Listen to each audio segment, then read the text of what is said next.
السلام عليكم ورحمة الله وبركاته. بسم الله الرحمن الرحيم. الحمد لله رب العالمين، والصلاة والسلام على سيدنا محمد وعلى آله وأصحابه أجمعين. اللهم علمنا ما ينفعنا وانفعنا بما علمتنا وزدنا علما، إنك أنت العليم الحكيم. اللهم أدخلنا في أوليائك وأحبابك وجندك وعبادك المقربين، لا تكلنا إلى ضعف وعجز وعدو، عليك توكلنا ربنا وإليك المصير، ولا حول ولا قوة إلا بالله العلي العظيم. اللهم إنا نسألك إحسانا منك وفضلا وتوفيقا، وفقنا إلى ما تحب وترضى من صالح القول والنية والعمل. اللهم اهدنا بهداك واجعلنا من أهل تقواك. اللهم أصلح في قلوبنا وجهتنا إليك وإلى آخرتك، ولا تجعل الدنيا مشتتة لنا عن طريقك. اللهم اجعل الدنيا في أيدينا ولا تجعلها في قلوبنا.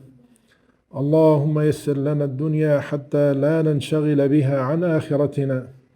اللهم صل على سيدنا محمد وعلى آله وأصحابه أجمعين. اللهم بارك لنا هذا الفصل وهذه المادة وهذه الدراسة، واجعلها مباركة نافعة لنا وللأمة، وسائقة لنا إلى طريق الخير. أما بعد،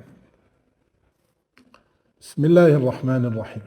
في هذه المادة سندرس حول الاقتصاد. ولما نقول الاقتصاد يعني الأمور المادية المالية، وكل شيء في الحياة مرتبط بالفكر ومرتبط بالقلب. فلذلك أول شيء سندرسه في هذه المادة ما هي تصورات المسلم حول الاقتصاد، حول المال، حول الدنيا. فإذا كان تصوري صحيح سيكون عملي صحيح وتعاملي صحيح. إذا كان تصوري باطل سيكون وهما، فتكون حياتي مبنية على وهم، وتعاملي مع الحياة يكون خاطئا. فعندنا جانب تصوري فكري سندرسه في هذه المادة، ومن جملة ذلك حتى نصل إلى هذه الفكرة لابد أعرف أنا لماذا أنا مخلوق، ما هدفي في الحياة، ما هي النتيجة والمآل، إلى أين أسير. فإذا لم يكن هذا واضحا عندئذ سأجعل المال ربما هدفا، وربما هو إيش؟ وسيلة. إن كان هدفا فلماذا أجعله وسيلة؟ لابد أن أعرف هل هو وسيلة أم هدف، كيف أتعامل معه. من جانب فكري ثاني أيضا إن شاء الله سندرسه ولو باختصار. الاقتصاد هو عصب الحياة، صح ولا لا؟ تقدري تدرس في الجامعة بدون فلوس؟ بتعيش وتاكل وبتشرب وبصير عندك بيت بدون فلوس؟ بيتزوج بدون فلوس؟ كل شيء بده فلوس. الدعوة إلى الله كمان بدها فلوس. فالمال عصب الحياة، وكل إنسان يعيش لابد له من قوانين في التعامل مع المال. فلذلك كان قضية المال والتعامل معه مرتبطة بماذا؟ بقوانين الحياة. فلذلك حتى الكافر مش بيتعامل مع المال بمجرد فطرية أو أمر طبيعي، وإنما هناك قواعد أيديولوجية يعني فكرية وتصورات حول الدنيا بناء عليها يتعامل بالمال. وفي زماننا منذ قرن تقريبا ظهرت أو بدأت تظهر قضية الرأسمالية والشيوعية، وحملتا معهما أفكارا أيديولوجية في السياسة وأيضا أفكارا في الاقتصاد. ما فيش سياسة إلا فيها إيش؟ اقتصاد، وتفكير في الاقتصاد وفكرة نحو الاقتصاد، أيديولوجية أو تصورات مرتبطة في المال. والإسلام كذلك. الإسلام هو نهج حياة، منهاج حياة للفرد، للمجتمع، للدولة، للبشرية، في الاقتصاد، في السياسة، في العبادات، في المعاملات، في كل شيء. فوجد تياران عظيمان في زماننا الرأسمالية، وهي الآن الأكثر حكما في العالم، لها قواعد في التعامل مع المال. هل هي قواعد صحيحة؟ نحتاج أن نناقشها. الشيوعية اشتهرت في الاتحاد السوفيتي قبل سقوطه، ولا زالت أيضا الآن تقريبا تحكم عبر الصين وفي روسيا إلى حد ما، وفي بعض بلادنا العربية يتبنون شيئا من المنهج الشيوعي في قضايا الاقتصاد. يجوز تتذكروا أو بتسمعوا تأميم قناة السويس، تأميم مبنى كذا، تأميم. إيش يعني تأميم؟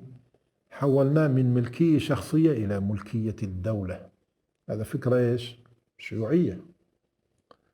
الرأسمالية أعطت الفرد حرية مطلقة لدرجة صاروا أفراد يحكمون العالم ويتحكمون فيه ويستذلون كل شيء وهم يدعون الحرية للآخرين. الشيوعية تدعي أنها تجعل الملكية للشعب، فأفقدت الإنسان ولاءه لماله. قال ما دام المال إلي أنا ليش بدي أشتغل؟ قال تشتغل غصب عنك للدولة. فالإسلام بينهما أعطى حرية للفرد، لكن أعطى حقا عاما.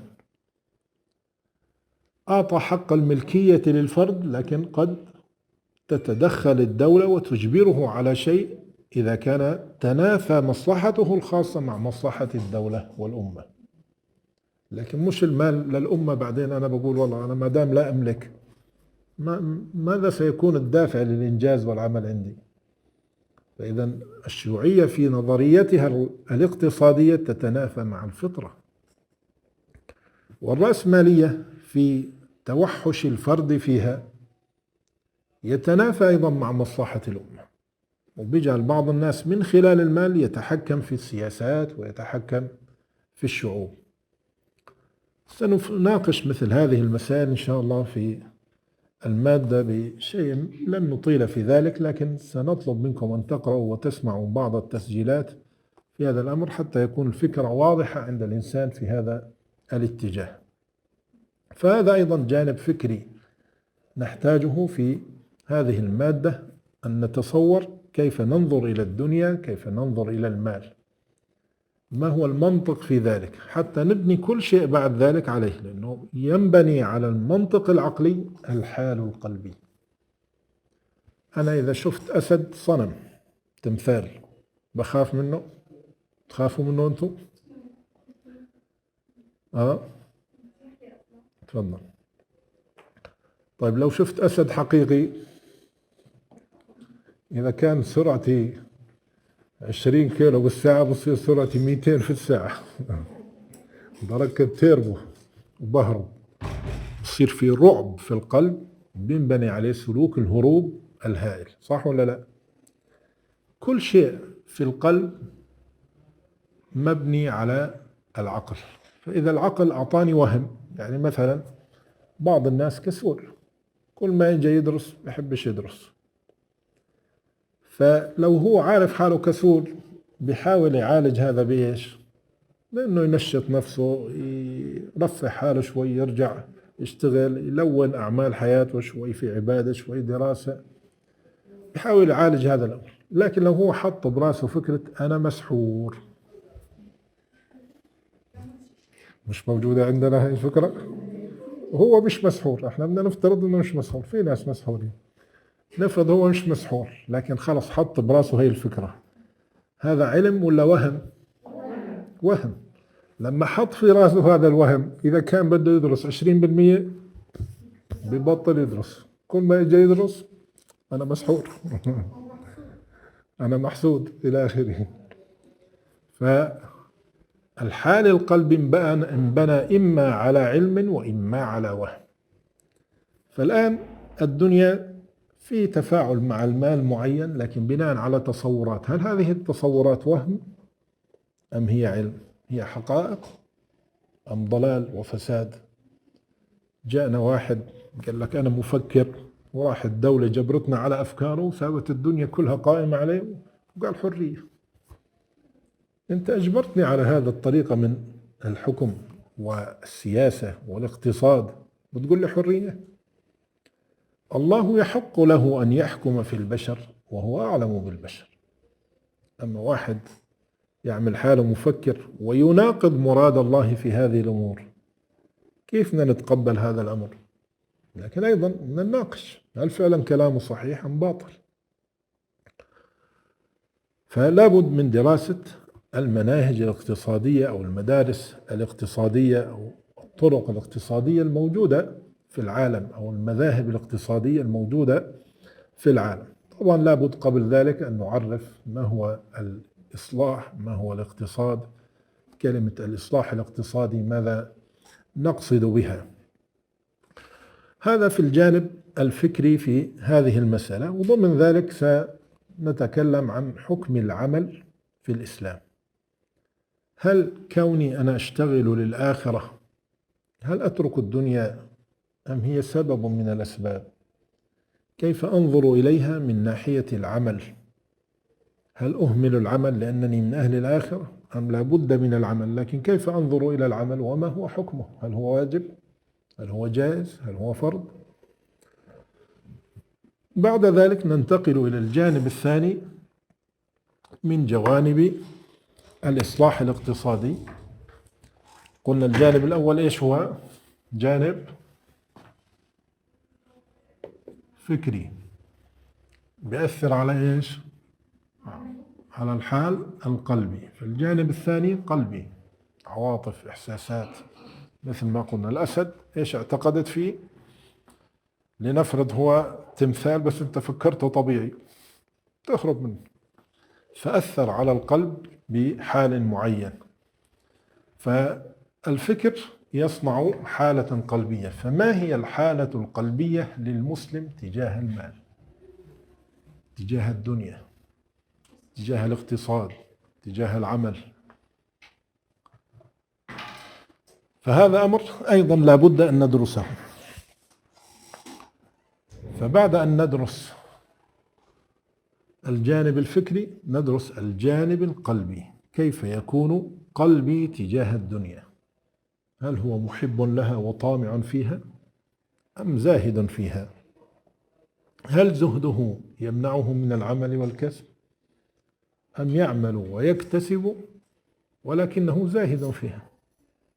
هل يصل فيها إلى حد العبودية؟ ما فيش فينا ناس يعبدوا المال. النبي قال تعس عبد الدينار والدرهم. عمركم شفتوا واحد حاطط دينار وبيعبده؟ فما هي عبودية الدينار والدرهم؟ تعس عبد القطيفة والخميصة، يعني الثياب. عمركم شفتوا واحد حاطط الدشتاشة وبيعبد فيها؟ فإذا هو إيش؟ مجاز للحالة القلبية.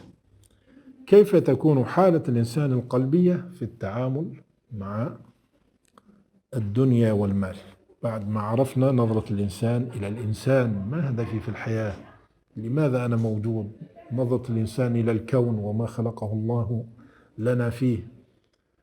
فالإنسان المسلم عنده ما يدرك به هذه الأمور ما لا يستطيع أن يدركه غيره. كيف أنظر إلى الخلق، إلى الكون، إلى نفسي، إلى الحياة ومقصود الحياة. كل هذا له تأثيره القلبي. لما احنا نجي نخاطب الناس نقول لهم ازهدوا في الدنيا، هو مش فاهم شو يعني الزهد، مش فاهم ليش يزهد. يقول لك يا أخي أنا محتاج لها، بدي أقربط فيها، بدي أتعلق فيها. فكيف هو محتاج لها ومع ذلك نقول له لا تتعلق فيها؟ نفهم هذا الأمر ونناقش قضية الزهد وما علاقتها باتخاذ الأسباب والتوكل على الله تعالى وأمثال هذه الأمور. جانب آخر مما ندرسه في هذه المادة، هذه المادة ليست مادة فقهية، فكرية في جانب، قلبية في جانب، أدبية وأخلاقية في جانب آخر. فإحنا مقصودنا الأساسي كونه التخصص هذا الإصلاح والوفاق الأسري، إصلاح النفس تجاه المال عملا وسلوكا واعتقادا وقلبا وحالا، وأيضا إصلاح في حق المجتمع. فسيكون جزء من المادة في الدراسة حول قضية المال في العالم، في دول العالم، لكن أيضا في جانب شخصي، في جانب متعلق بالدولة، سندرس جانبا مما يجب على الدولة أن تتعامل فيه في حق الاقتصاد، بحيث يصير كل طالب منا، ويجوز نجيب لكم هذا سؤال في الامتحان، اكتب 10 نصائح للدولة لتصلح اقتصادها من خلال دراستك للمادة. غششناكم أول سؤال. شايفين اللي بيحضر أول حصة بيستفيد. اكتب من خلال دراستك للمادة 10 نصائح توجهها للدولة لتصلح الحالة الاقتصادية للدولة وللشعب، للمجتمع وللأمة ولأفرادها. سندرس جانب إصلاح الاقتصاد في البشرية، نتناول هذا ولو بشيء قليل، لكن جانب سنتوسع فيه قضايا الأخلاق. ما هي الأخلاق ذات العلاقة بالمال؟ القضايا القلبية قلنا مثلا قضية الزهد، التوكل، الارتباط في قضايا المال. لكن من ناحية الأخلاق عندنا خلق العدل مرتبط بالمال، أعطي كل ذي حق حقه. الصبر، أحيانا نفسي تتطلع إلى الحرام، بدي أصبرها وجاهدها. لكن ما هو أكثر خلق ذو علاقة بالمال؟ إيش هو؟ الأمانة. أحسنتي، الأمانة هي أهم جانب من ناحية حماية النفس من التعدي في التعامل المالي. طيب في خلق ثاني كمان، لكن في الجانب الإيجابي، هذا في الجانب ترك السلبي. في الجانب الإيجابي إيش أعظم خلق نحتاجه في المال؟ الصدق ذو علاقة أيضا، لكن غير الصدق الكرم. الكرم بإيش؟ نكرم بالمال، نكرم بالدنيا. فسندرس في ضمن خلق الأمانة عشرات الصور الموجودة في المجتمع، كيف أكون أمينا في التعامل المالي. لا تأخذ ميراث أختك، وإذا كنت أكبر أخوانك تلهط ميراث أخوانك، وتأخذ أرض اليتيم، وتضيع مهر المرأة وأنت بتكاشي إياها، تروح تعوفها حياتها مشان تتنازل عن مهرها. هذا مش خيانة؟ ندرس مثل هذه الصور. إذا أنت صرت إمام مسجد، الناس تبرعوا للمسجد بمكنسة كهربائية، تروح تنزلها على بيتك تكنس فيها، هذا خيانة. تصير موظف، والموظف جايبين له طابع، تروح تاخذ الطابع تحطه ببيتك. في دكاترة في جامعات سارقين الطابع تبعت الجامعة وحاطينها في بيته بيشتغل فيه، ولما يخلص شغل يسلم لوحده بيجيبها. هذا أمانة هذا؟ فعندنا صور من الأمانة يجب أن ندرسها ونتعرف باعتبار ترتبط بالاقتصاد. جانب الكرم، متى أبذل؟ متى أبخل؟ متى أمنع؟ متى يكون المنع طاعة؟ بعض الناس بصير عنده إسراف في الكرم، هذا مش كرم. قال واحد بده يكرم على الناس، بروح بخلي مرته تطبخ ليل ونهار وبيتعبها. طبعا بيحتجوا علينا الرجال، قال انت بتخرب نسواننا علينا. ما في مانع اذا هي حبت من باب الاحسان تكرم ضيوفه وتشتغل وتتعب لله وتاخذ هذا الجار، ما في مانع. لكن هل هذا واجب عليها؟ بدك تكرم، اكرم من قروشك ومن تعبك، مش من مرتك. هذا مش واجب عليها. تخدم ابوه وامه، هذا مش واجب عليها. فكثير من الامور احنا عندنا تصورات فيها باطله. لما انا اعمل عرس وانا فقير وبشحد وبكلفني 2000 دينار مع الصالة مشان ساعتين فرح، واضل اسدد فيهم سنتين، ويروح ربع راتبي للسداد ولا نص راتبي، هذا شغل عقلاء ولا مجانين؟ هذه مسائل من الاقتصاد يجب ان نصلحها. ننظر كيف نصلح هذا الجانب. ايضا الايثار خلق متعلق بالبذل والمال والدنيا، وهو أيضا مرتبط بمعنى الكرم نوعا ما. أيضا عندنا خلق الإنفاق، الإحسان، الرحمة. متى أنفق؟ ما هي أخلاقيات المنفق وآدابه التي ذكرها القرآن في 14 آية، في 14 آية وغير ذلك. عندنا أيضا جانب البيوع الفاسدة في الشريعة الإسلامية لماذا حرمها؟ كما أن الإعطاء لمنطق وأيضا أخلاقي وتربوي وتزكوي، كذلك المنع أخلاقي. فلماذا حرم الربا؟ في سبب أخلاقي. لماذا حرم الغش؟ لماذا حرم بيع ما لا تملك؟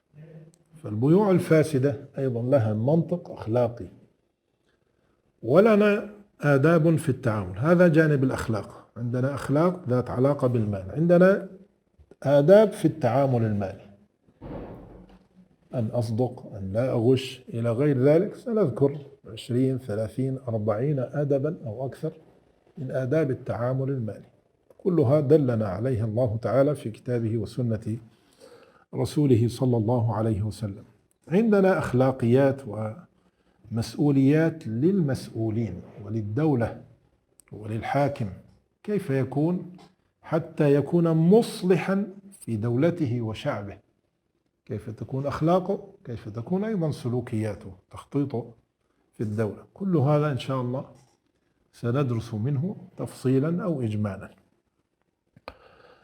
أيضا في شيء ممكن ندخل فيه أو لا حسب ما يتيسر لنا إن شاء الله، كل مهنة دنيا واقتصاد، صح ولا لا؟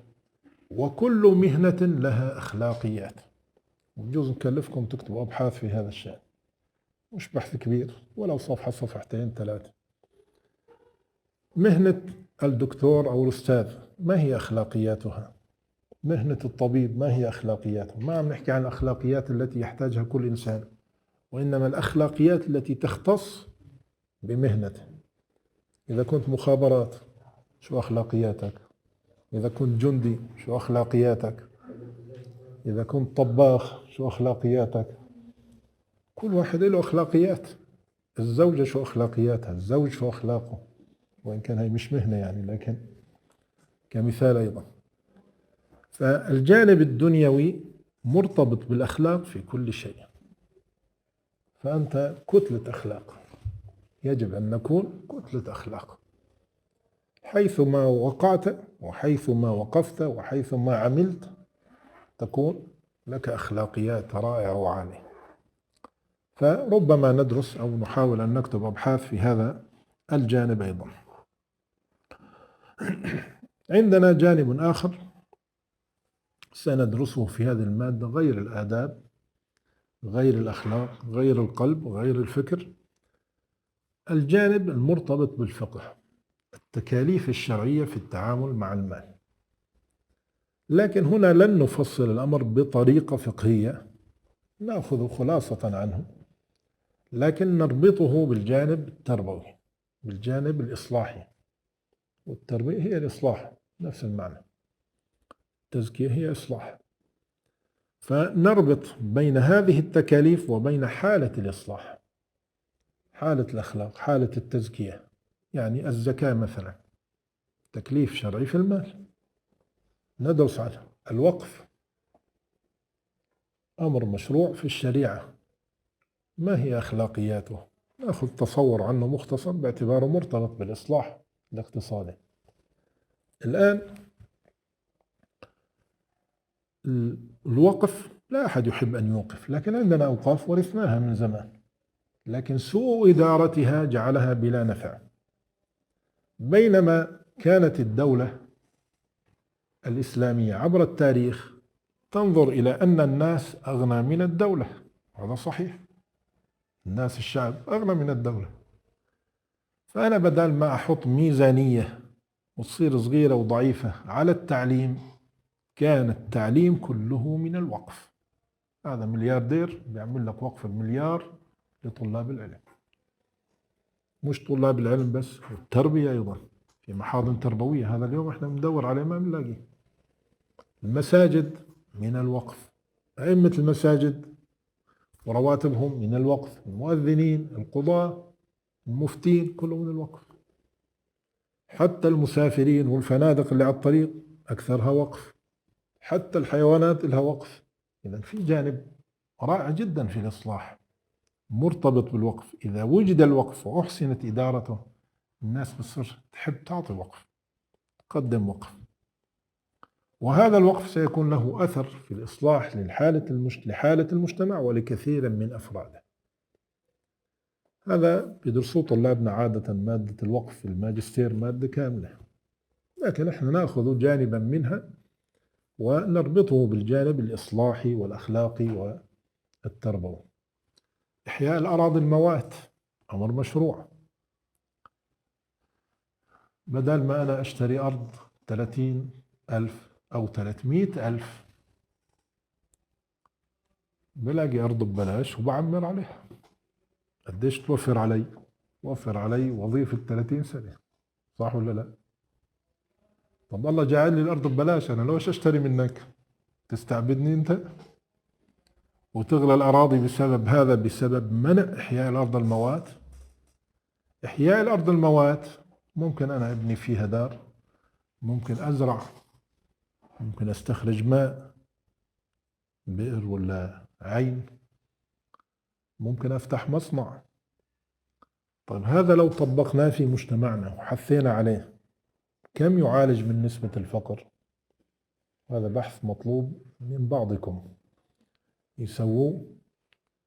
طبعا حنخيركم شوي يعني في الأبحاث، نعطيكم عدة أبحاث، اختار واحد فيهم. فأحدها سيكون عن إحياء الأرض الموات، وتحاول تتخيل أنه لو طبقنا هذا في الأردن كم سيحل من مشكلة الفقر. 50%، 10%. إحياء الأرض الموات لو طبق في العالم بحل أكثر من 50%. هذا تخيلي يعني، أكثر من 50% من مشكلات الفقر في العالم. الزكاة، نظام الزكاة لو طبق في العالم، لو طبقوه حتى الكافرين، بحل 90% من مشكلة الفقر.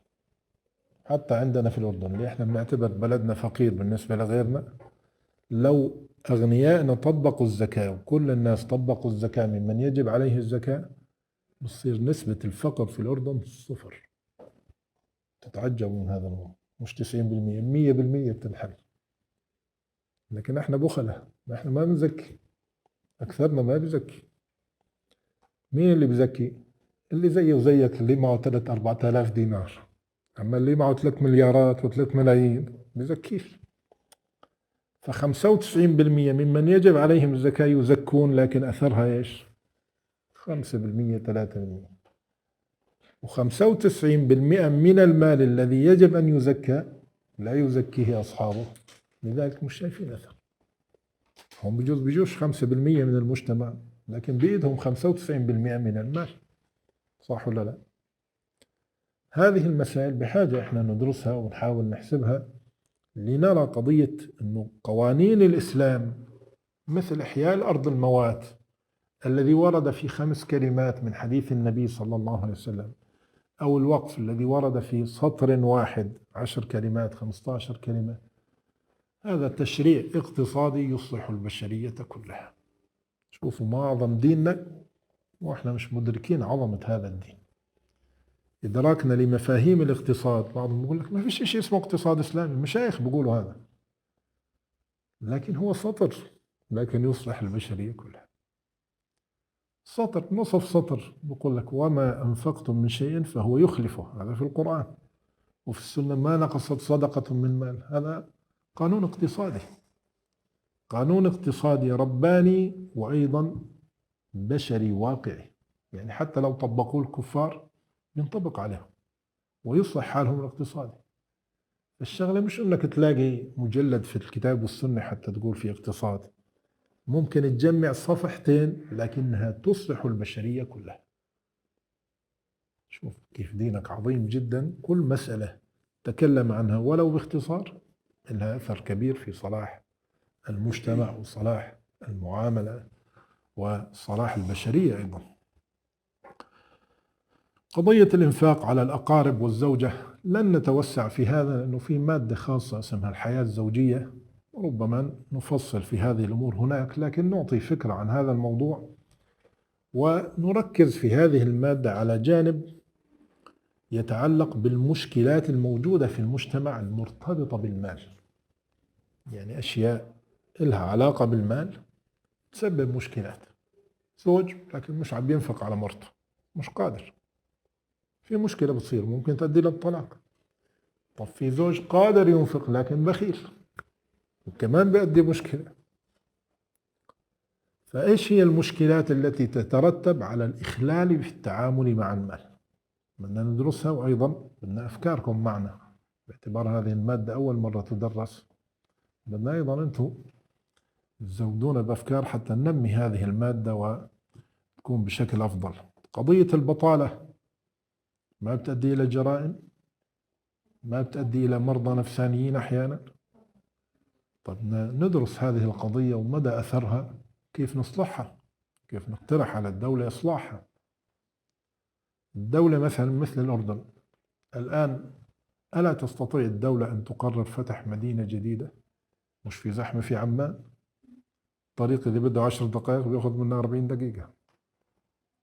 طب لو فتحنا مدينة ثانية وراح ثلث سكان عمان لها، بناء مدينة بشغل كل البطالين في الأردن، وبيحل مشكلة الزحمة، وبيوفر بنزين نسبة ضخمة جدا من اللي عم تصرفه الدولة وحتأمن الدولة للشعب. هذا نموذج بسيط. إذا بدنا أفكاركم وتتلاقح هذه الأفكار حتى فعلا نكون مصلحين اقتصاديين. أحيانا الدولة تعمل سدود وبتكلفها مبالغ طائلة. في دول السد ما بيكلفهم ولا قرش. طب كيف؟ قال بدوروا في البلد هالمناطق اللي ايش فيها جبال وفيها وديان، واخر هالوادي ايش تنزل هالمي بتروح، بيحطوا تراب بحيث ايش يسكر الوادي، فتلقائيا تجتمع الماء وبصير سد ضخم. طب ما بكلف فلوس نحط هذا الطمع؟ اللي بدهم يكبوا الطمع بنقول لهم صيروا كبوه، فبعد سنة سنتين ولا انت مجهز سد ببلاش. والأردن يعني أحد الأخوة ذكر لي أنه عمل بحث في هذا الموضوع من 30 سنة، سنة 84 38 سنة. قال عندنا في الأردن عدد من المواضع من هذا الشكل ما بتكلفك شيء تعمل سد. مثل هذه الأمور بحاجة الدولة أن تعتني فيها. هذا طبعا لما يكون قرار الدولة بيدها، لكن احنا اليوم ترى محكومين، ما بيسمحوا لنا الأجانب ومؤسسة ليما الفرنسية تبعت المي ما بتسمح لنا نشتغل على كيفنا. وهذا أيضا مشكلة اقتصادية، أنه أنت تكون محكوم وفي الظاهر مش محكوم. فكيف بدنا نخلص من هذا الحال؟ أيضا واجبنا نسعى في التفكير في هذه الجوانب. قلنا مما سنتحدث عنه الجانب الذي يتعلق بالتكاليف المالية كالزكاة، كالإنفاق على الزوجة وأمثال هذه المسائل. في المقابل أيضا التكاليف المالية نهيا، ما نهى عنه الشرع أن نفعله. وكما قلنا لن ندرسه هنا بطريقة الفقه إلا باختصار أو توضيح الفكرة، لكن سندرسه كناحية أخلاقية وتربوية وتزكوية، وأثره في المجتمع وفي حل مشكلات المجتمع أو التسبب بعدم الالتزام بالحكم الشرعي في هذه الأمور. فمثلا حنتكلم بتفصيل عن الحرابة، عن ذنوب المال الحرام، السرقة، المعاملات البيوع الفاسدة إلى غير ذلك. ممكن أيضا أن نتناول جانبا يتعلق في البيوع كثيرا بمر معكم، ويجب ديانة لا قضاء. هذا مرتبط بالأمور المالية، ولما نقول ديانة يعني هي قضية أخلاقية. قضية أخلاقية يعني مثلا الزوجة لا يجب عليها قضاء أن تخدم زوجها. ونقول هذا في المجتمع يخربوا البيوت ويصير طلاق، لكن أخلاقيا هي بتقول والله زوجي عم بيسعى وبيتعب وبيشقى مشان يجيب لي فلوس ويصرف علي، أنا طبيعي أساعده. لا يجب على الزوجة أن تخدم أم زوجها ولا أباه. أن تخدم أباه ليس بواجب عليه. طيب في الواقع إحنا لو كنت أنا امرأة بخدم حماتي وعمي ولا لا؟ هذا مش موجود في مجتمعنا.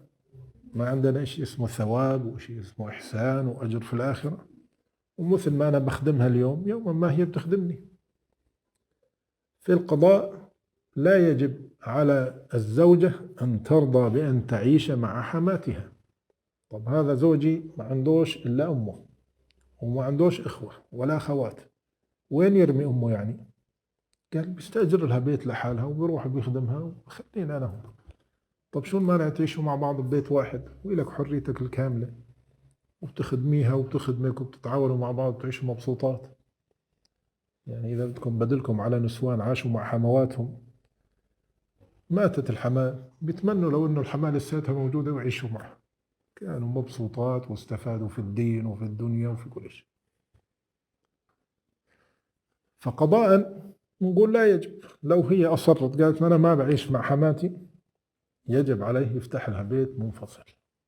لكن ديانة مثل هذه الأمور فيها ندب. في الحالة الأولى فيها وجوب اللي هي خدمة الزوجة لزوجها، وجوب ديانة، لكن قضاء ما بيجبرها القاضي عليها. فهذه قضايا أخلاقية إذن هي ذات علاقة بموضوعنا، فربما ندرسها إن شاء الله إن استطعنا. مشكلات قلنا في جوانب كثيرة ذات علاقة من المشكلات بالأمور المالية. هذه الأمور المالية التي تؤدي إلى إشكالات، أو الإشكالات المشكلات التي تؤدي إلى خلل مالي، كلها أيضا نحاول أن ندرسها وأن نفكر فيها حتى نكون فعلا أهلا لأن نكون مصلحين في بيوتنا وفي مجتمعاتنا. إذا أنت صرت موظفة مصلحة أسرية في دار قاضي القضاء وجيتك واحد بتقول لك هو مش عم ينفق علي، راتبه 200 دينار وإحنا بدنا 500 دينار 600 دينار، وأنا خلص طالب بالطلاق مش قادر أعيش، كيف بدك تعالج الموضوع؟ خليهم يتطلقوا خلاص والأولاد يتشردوا ولا بدنا نلاقي لهم حل؟ فلا تنتظري حتى تصير موظفة في هذا، من الآن نتدارس مع بعض كيف نحل هذه الإشكالات. وإن كان في جانب الزواج كما قلنا لن نتوسع كثيرا لأنه في مادة خاصة، لكن سنتناول الأمر ولو بشكل مختصر، لكن نتناول أمور تتعلق بالمجتمع، تتعلق بالدراسة. يعني لما بتصر على أنه تدرس ابنها في مدرسة خاصة وبيدفع الزوج 3000 دينار رسوم، قال والله ابني بدرس في مدرسة كذا. طب 3000 مرات بتكسر الظهر حتى لو انت غني. مرة جزارني وزير سابق، هو قاعد عندي اتصلوا في المدرسة، حاطط 2 بناته في مدرسة خاصة يعني أسعارها من فوق 2000 3000. بيقولوا له إنه عليك مبلغ كذا وكذا. فبعد ما سكر التليفون قال والله ملاحقيننا هذول، هذا يعني احنا مش قادرين نقوم فيه، وزير ومش قادر يقوم فيه. فكيف لما تصر مرأة على زوجها أو واحد هو يصر على نفسه وبيكلف حاله فوق طاقته وبيروح بيتدين وبيجي بيقول لك أعطيني أنا فقير. طب كيف نسوس مثل هذه الأمور؟ لابد من سياسة صحيحة.